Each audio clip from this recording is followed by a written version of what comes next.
Exercise 1.2 question number 4। इसमें दिया है HCF हमें दिया हुआ है 306 और 657 का 9।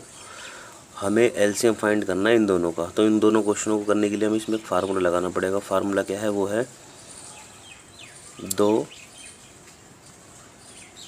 संख्याओं का गुणनफल बराबर HCF मल्टीप्लाई में LCM। तो दो संख्याओं का गुणनफल यानी पहली संख्या ये है, दूसरी है, तो यहाँ लिखेंगे 306 गुणा में 657। अब HCF तो हमें 9 दिया हुआ है तो 9 आ जाएगा। यहाँ पे LCM हमें फाइंड करना है तो LCM का LCM लिख दो। अब LCM निकालने के लिए 9 को इसके डिवाइड में ले जाएंगे यानी भाग में, तो यानी 306 गुणा में 657 के बटे में आ जाएगा 9 और बराबर LCM। अब 9 से इसे काट दो, अगर डायरेक्ट नहीं काट सकते जैसे काटो, 3 3 9, 3 कम 3, 3 दूनी 6। अब इसको काट दो, 3 3 9 और 3 चौक 12, तो ये आ गया 34 गुणा 657 बराबर LCM। अब हमें इसकी गुणा कर देनी, जो आएगा वो हमारा आंसर होगा 22,338। ये हो गया हमारा LCM। ये हो गया हमारा क्वेश्चन।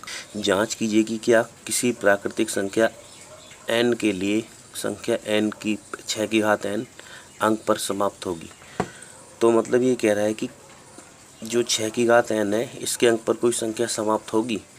तो n पर कोई भी संख्या समाप्त होने के लिए उसमें 0 आना आवश्यक होता है और उसके गुणनखंड में 2 और 5 आना भी आवश्यक है। तो यहाँ लिखेंगे हल में,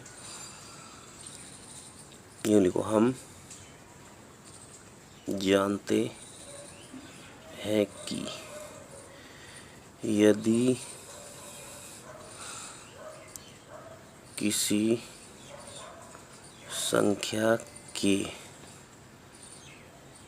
इकाई अंक पर 0 आता है तो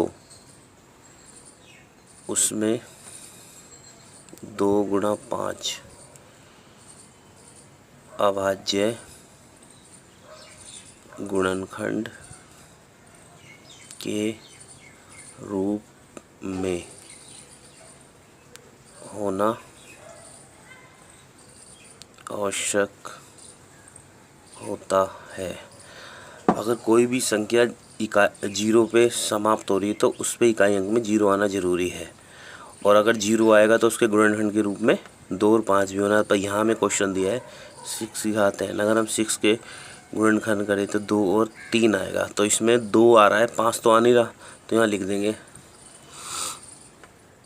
क्योंकि 6 की घात n के गुणनखंड में 2 और 3 के अलावा और कोई गुणनखंड नहीं है। अतः बस अब वो लिख दो, संख्या 6 की घात n